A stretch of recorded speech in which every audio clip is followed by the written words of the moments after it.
दुर्गा जी, संतोष जी, सब लोग का एक नाम लेने पर सबका लेना चाहिए। और हमारे सामने बैठे हुए पत्रकार बंधु और मीडिया कर्मी, सबसे पहले तो मैं आपको धन्यवाद देना चाहता हूँ। आप लोग को ऐसे लगता है कल या आज ही सुबह में खबर कर किए आप लोग इतने तादाद में यहाँ उपस्थित हैं। मैं आपको धन्यवाद भी देता हूँ और स्वागत भी करता हूँ। साथ ही अपने अतिथि नासिर साहब के प्रति भी आभार व्यक्त करता हूँ। मैं समझता हूँ कि कई मौके पर बिहार में आए हैं और बिहार के जो कांग्रेस जन हैं उनसे बहुतों से व्यक्तिगत रूप से भी परिचित हैं और यहाँ के समस्याओं को ऑफिशियल और नॉन ऑफिशियल बराबर देखते रहते हैं। मैं ज़्यादा बात तो यही बताएंगे, लेकिन इनसे पहले मैं अपने सांसद भाई और आप लोग के नेता अखिलेश बाबू से निवेदन करते हैं जो आपको दो शब्द कहें।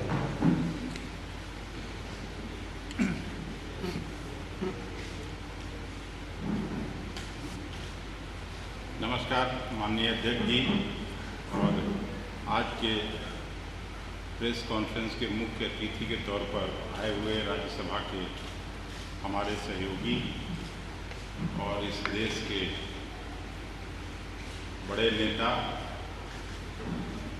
नासिर साहब, इस अवसर पर उपस्थित कांग्रेस पार्टी के राठौर साहब और सभी सहयोगी साथीगण, मुझे ज़्यादा कुछ नहीं कहना है। मैं तो केवल बिहार में ये आए हैं, मैं इनका स्वागत करना चाहता हूँ और ये भिन्न भिन्न मुद्दों पर मैं इनको सुनता रहा हूँ राज्यसभा में। जब कभी कोई इशू होता है तो उसमें जो चंद अच्छा बोलने वाले कांग्रेस की तरफ से या उस हाउस में है तो उसमें नासिर साहब का बैकग्राउंड आप सभी जानते हैं। JNU में पढ़े लिखे, कर्नाटक से आते हैं और सोशल सेक्टर में इन्होंने जो अपने विचार रखे हैं भिन्न भिन्न माध्यम से, उसका सब लोग तारीफ करता है। आज जो मुद्दा है वो आपसे छिपा हुआ नहीं है। जिस तरह से भारतीय जनता पार्टी की सरकार राजनीतिक द्वेष के तहत प्रतिपक्ष में काम करने वाले मुख्य नेताओं को फंसाने का काम करती है, उसी पर ये आज अपनी बात करने आए हैं। और आप सभी को मालूम है कि हम लोगों के कांग्रेस की अध्यक्षा श्रीमती सोनिया गांधी जी, राहुल जी को भी एक राजनीतिक विद्वेष की भावना से ये सरकार ED का नोटिस और ये सब कर रहे हैं। कांग्रेस पार्टी का बैकग्राउंड और इतिहास ये रहा है कि ये स्वतंत्रता आंदोलन की पार्टी रही है और जब अंग्रेजों को यहाँ से भगाने में कोई ये पार्टी कोर कसर नहीं छोड़ी तो मोदी जी कांग्रेस पार्टी के नेताओं को डरा नहीं सकते। इतना बात मैं जरूर समझता हूँ और आज पूरे देश का कांग्रेस कर्मी, खास करके बिहार में मैं कल से आया हूँ, सैकड़ों कांग्रेस कर्मियों से बात हुई, सब लोग आंदोलित है, उद्वेलित है और गुस्से में है इस सरकार के इस निर्णय से। हम आग्रह करेंगे अपने सहयोगी मित्र और कांग्रेस पार्टी के सम्मानित नेता नासिर साहब से कि ये मुख्य मुद्दे पर आपको अपनी बात करें। नमस्कार। बिहार प्रदेश कांग्रेस कमेटी के अध्यक्ष झा साहब, हमारे बड़े भाई और राज्यसभा में मेरे साथ सांसद पूर्व केंद्र मंत्री श्री अखिलेश प्रसाद सिंह जी, राजेश राठौर जी और एक बड़े भाई कैसर खान साहब, सरवत जी, बहुत सारे लोग यहाँ पे बैठे हैं। यहाँ पे दौलत इमाम जी हैं, हमारे युवा कांग्रेस के नेता हैं, PCC के बहुत सारे नेता हैं, कुछ नाम नहीं जानता, माफ़ करना, और सारे माध्यम के मित्रों। अखिलेश जी, आपको इशारा किए हैं कि किस चीज़ पे हम लोग प्रेस कॉन्फ्रेंस करना चाह रहे हैं करके। आप लोगों को जैसा पता है, आप लोग भी देख रहे हैं, आज़ादी के 75 साल में जो हम लोगों को लगातार पढ़ाया जाता था, सिखाया जाता था और बोला जाता था कि जैसे जैसा आज़ादी के बाद दिन बढ़ते जाएंगे हमारा प्रजाप्रभुत्व मजबूत होता जाएगा, हमारी जमहूरियत मजबूत होते जाएगी। लेकिन 2014 से अब तक हम लोगों को लगातार देखने को मिल रहा है कि हमारे पास इलेक्टेड तानाशाही चल रही है। प्रजा प्रभुत्व अगर सक्सेसफुल होना है, अगर डेमोक्रेसी को आगे बढ़ना है, तो लेजिस्लेटर, एग्जीक्यूटिव, जुडिशरी के साथ साथ अपोजिशन का रहना और मजबूत रहना भी बहुत ज़रूरी है। प्रेस का फ्रीडम रहना भी बहुत ज़रूरी है। बोलने की आज़ादी रहना भी बहुत ज़रूरी है। टिप्पणी करना, आवाज़ उठाना और सरकार के जो नीतियां होते हैं उसके खिलाफ बोलने की आज़ादी पॉलिटिकल पार्टीज़ को, अपोजिशन को, प्रेस को, सिविल सोसाइटी को और आम आदमी को आज़ादी होना चाहिए। लेकिन जिस तरह की तानाशाही हम लोगों को देखने को मिल रही है, इससे एकदम साफ है कि नरेंद्र मोदी जी और उनकी भाजपा की सरकार अपोजिशन की आवाज़ को ख़त्म करना चाहती है, छात्रों की आवाज़ ख़त्म करना चाहती है, किसानों की आवाज़ ख़त्म करना चाहती है, युवाओं की आवाज़ ख़त्म करना चाहती है और किसी भी तरह का अपोजिशन सहती नहीं है। अब प्रेस में मैं तो कहूँगा कि एक बड़ा हिस्सा प्रेस का उनके खिलाफ बोलता नहीं है, उनके पक्ष में बात रखता है। लेकिन एक अच्छा खासा एक हिस्सा भी है जो बोलना चाहता है, जो बोलते रहता है, उनके खिलाफ स्टोरीज करते रहते हैं। लेकिन उनकी भी आवाज़ दबाने के लिए सरकार के तरफ से ऑर्गेनाइज्ड कोशिश होती है। जिस तरह से हमारे देश में गवर्नमेंट के जो एजेंसीज हैं, सीबीआई, ईडी, आईटी, जिस तरह से लगातार पिछले 8-9 साल में इस्तेमाल किया गया अपोजिशन लीडर्स के खिलाफ में, मुझे लगता है हिंदुस्तान के 75 साल की हिस्ट्री में कभी ऐसा नहीं हुआ था। आप उठा के 2014 के बाद के जितने भी चुनाव उठा के देख लीजिए, किसी भी स्टेट में आप देख लीजिए, या सेंट्रल लोकसभा का चुनाव आप देख लीजिए, जब जब चुनाव आता है उस स्टेट के अपोजिशन के जो लीडर्स होते हैं उनके खिलाफ कार्रवाई शुरू हो जाती है। फॉल्स केसेस में उनको इम्प्लीकेट करने की कोशिश की जाती है, उनके खिलाफ रेड्स होते हैं, रेड्स करके उनको अरेस्ट किया जाता है, यानी तो पुराने केसेस उठा के उनको तंग किया जाता है। ये लगातार है। आप किसी भी अपोजिशन पार्टीज में, बहुत सारे अपोजिशन पार्टीज हमारे साथ में नहीं है, लेकिन भाजपा के जो खिलाफ में जो अपोजिशन पार्टीज हैं उनके खिलाफ भी यही। अब तृणमूल हमारे साथ में नहीं है, तृणमूल के नेताओं के खिलाफ भी ईडी, आईटी और सीबीआई का इस्तेमाल होता है। डीएमके, टीडीपी, वाईएसआरसीपी, जेडीएस, जो भी टीआरएस, आरजेडी, यहाँ पर लेफ्ट पार्टीज जो भी हैं, जो भी आज भाजपा के खिलाफ खड़ी हुई हैं, उन तमाम पार्टीज के खिलाफ जो है ईडी, आईटी, सीबीआई की कार्रवाई होती है। कहीं कहीं जुडिशरी का भी मदद लिया जाता है। आज उसी तरह कांग्रेस के नेताओं को भी तंग करने की कोशिश की जा रही है, कांग्रेस को भी डराने की, धमकाने की कोशिश की जा रही है। ये जब राज्यसभा का चुनाव चल रहा था तो पिछले 4-5 दिन से मैं कई टीवी डिबेट्स में था। बीजेपी के नेता और बीजेपी के स्पोक्सपर्सन आके लगातार कह रहे थे कि 88 के बाद पहली बार भारतीय जनता पार्टी राज्यसभा में 100 मार्क टच की है। तो मैं उनको बार बार यही सवाल कर रहा था, 100 मार्क आपने राज्यसभा में टच किया है, इसमें कितने लोगों को आपने जो है खरीदा है? वो टीडीपी के 3-4 लोगों को जो भाजपा में इन्होंने जमाया था, उनके खिलाफ केसेस थे, वो केसेस क्यों आज उठ नहीं रहे? क्यों उनके खिलाफ कार्रवाई नहीं हो रही? क्या भारतीय जनता पार्टी आज वॉशिंग मशीन हो गई है, नहीं तो लॉन्ड्री सेटअप हो गई कि उनके पार्टी में कोई जाता है तो धुल के क्लीन होके बाहर निकल जाता है? जो भी उत्तर प्रदेश से कई नेता उसमें समाजवादी पार्टी के गए, अलग अलग पार्टी के कई नेता उनके, हमारे यहाँ से कांग्रेस से राममूर्ति साहब उनके यहाँ जाके ज्वाइन कर लिए, इनके खिलाफ सब क्यों कार्रवाई नहीं होती? क्योंकि वो भारतीय जनता पार्टी में चले गए, क्योंकि वो दल बदल लिए, इसलिए उनके खिलाफ कोई कार्रवाई नहीं होती। अभी जब सब कुछ खत्म हो गया, जब लीडरशिप की बात कांग्रेस पार्टी में आने लगे, जब चिंतन शिविर होने लगे, तो इनको लगा कि जो हम फिर से एक बार कांग्रेस पार्टी अपने आप को रीजेनरेट कर रही है और पूरी तरह से भाजपा के खिलाफ आने वाले दिनों में खड़े होगी।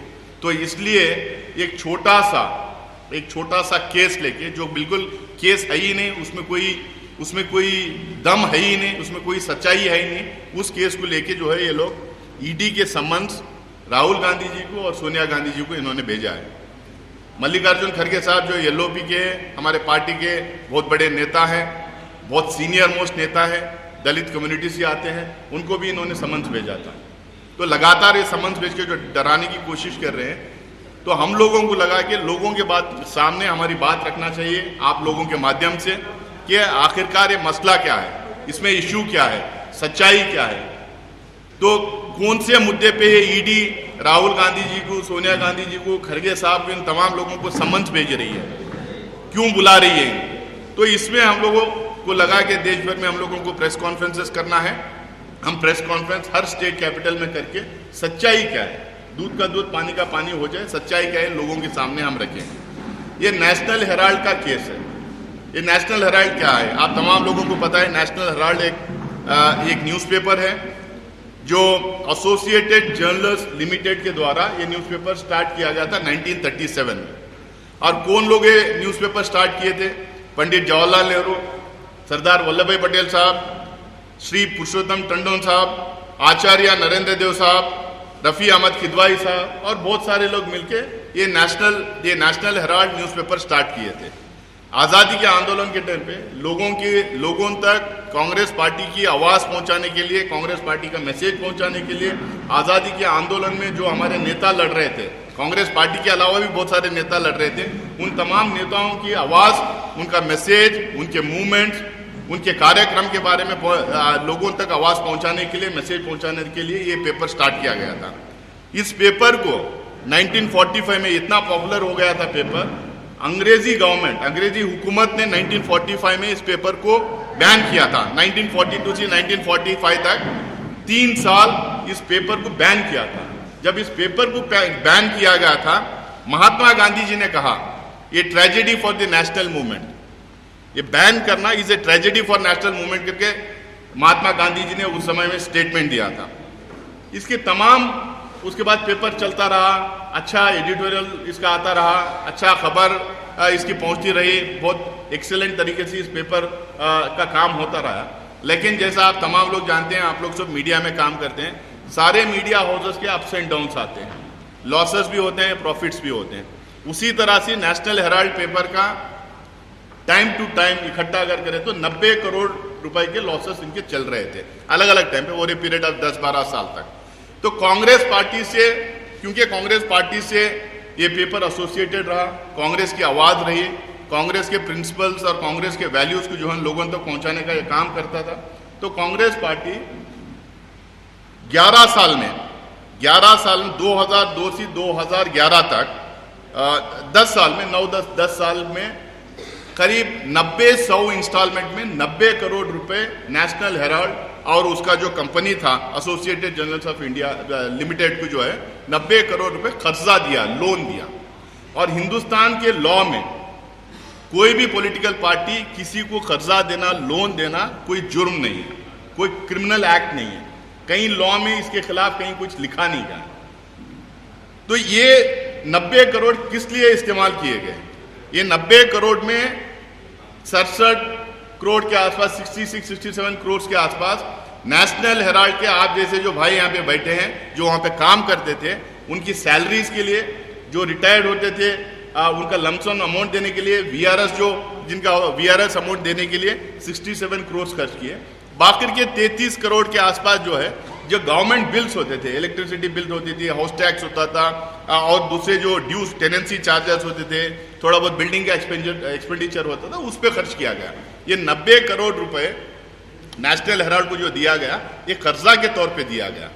उसके बाद में जैसे जैसा ये टाइम चलता गया, टाइम बढ़ता गया, ये पहले 2 करोड़ दिए, कभी 50 लाख दिए, कभी 60 लाख दिए, ऐसा करते करते 90 करोड़ गए। आज बीजेपी के जो लोग कह रहे हैं कि बहुत बड़ा घोटाला हुआ है, मनी लॉन्ड्रिंग भी है, पैसा इधर से उधर किया गया है, व्हाइट से ब्लैक किया गया, पता नहीं क्या क्या सब बोल रहे हैं।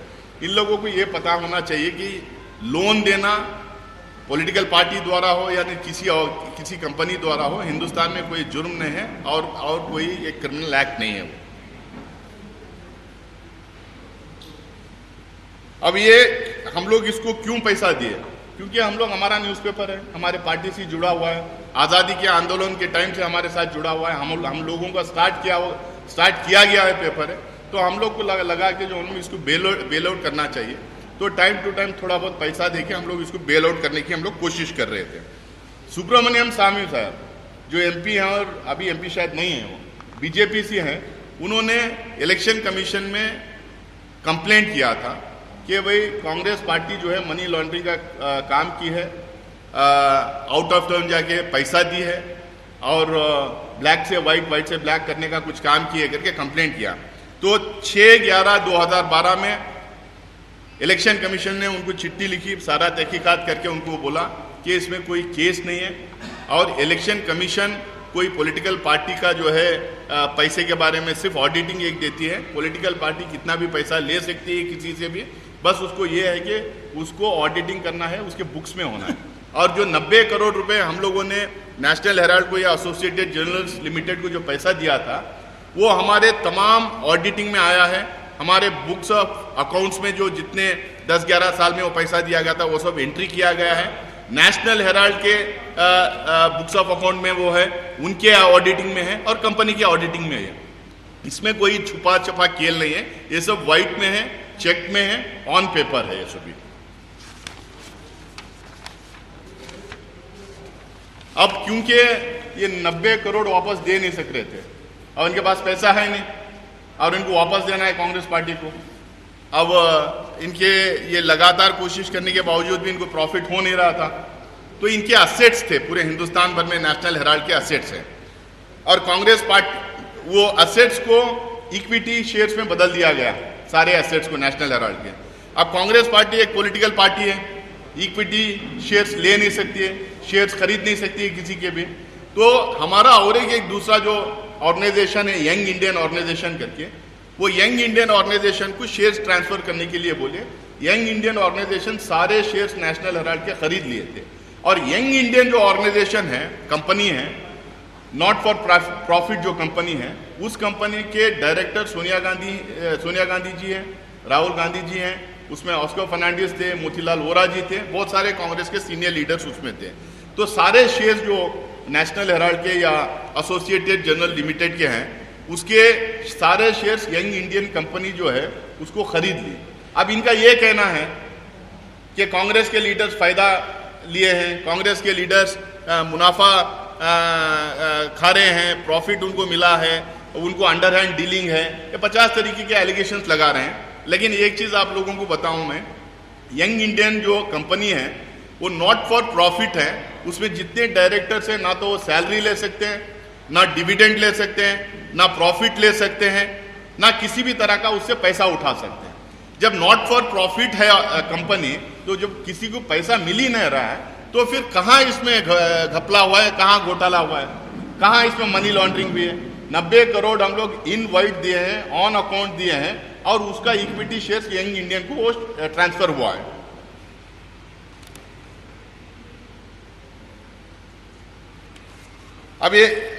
अगर कल का दिन यंग इंडियन कंपनी को लिक्विडिफाई भी कर दे हम लोग, अगर हम उसको बोलेंगे यंग इंडियन कंपनी खत्म करना है, तब भी जो है तो जितने डायरेक्टर्स हैं उनको कोई पैसा नहीं जाएगा। फिर ये जितना लिक्विडिफाई करने के बाद में जितना उसमें पैसा आएगा, वो पैसा भी और एक दूसरी नॉट फॉर प्रॉफिट कोई कंपनी बना के उसको ट्रांसफर करना पड़ेगा, या नहीं तो फिर उसको वापस एसोसिएटेड जर्नल ऑफ इंडिया को वापस देना पड़ेगा। अब कांग्रेस के नेतृत्व का मंशा क्या था? मंशा यही था कि जो है यंग इंडिया में जो शेयर्स है, अगर कल वापस भी हम दे दें या हम बेच भी दें, तो एसेट्स जो है नेशनल हेराल्ड के जो एसेट्स हैं, एसोसिएटेड जर्नल लिमिटेड कंपनी के जो एसेट्स हैं, वो एसेट्स कभी बेच ही नहीं सकते, उस एसेट्स को बचा के रखें ताकि आने वाले दिनों तक कांग्रेस के जो आइडियाज हैं, प्रिंसिपल्स हैं, मैसेजेस हैं, वो लोगों तक नेशनल हेराल्ड द्वारा हम लोग लगातार पहुंचाते रहें और वो एसेट्स ना बिकें। तो इसके लिए जो ये पैसे दिए थे और इसके लिए ये कंपनी बनाई थी। आज जो ईडी जो इसको कह रही कि मनी लॉन्ड्रिंग केस है। अब एकदम साफ सुथरा सीधा सीधा मामला है। 90 crore over a period of 10 years हम लोगों ने उनको दिया था और वो दे नहीं सक रहे थे। उनका equity share young Indian company को गया था। वो नॉट फॉर प्रॉफिट कंपनी है और और उसके डायरेक्टर्स को कोई पैसा किसी भी तरह आ नहीं सकता। तो अब ये सीधा सीधा मसला है, सीधा सीधा केस है, तो सम्मन्स इश्यू करने की जरूरत ही नहीं थी। एक आदमी लेटर लिखता है सुब्रमण्यम स्वामी इलेक्शन कमीशन को, इलेक्शन कमीशन का जवाब उसको 10 साल पहले चले जाता है 2011 में। आज जो है फिर दोबारा फ्रेश सम्मन जो है सारे लीडर्स को, जो यंग इंडिया से जो एसोसिएटेड है, नेशनल हेराल्ड से जो एसोसिएटेड है, उन सबको जो है ईडी सम्मन भेजती।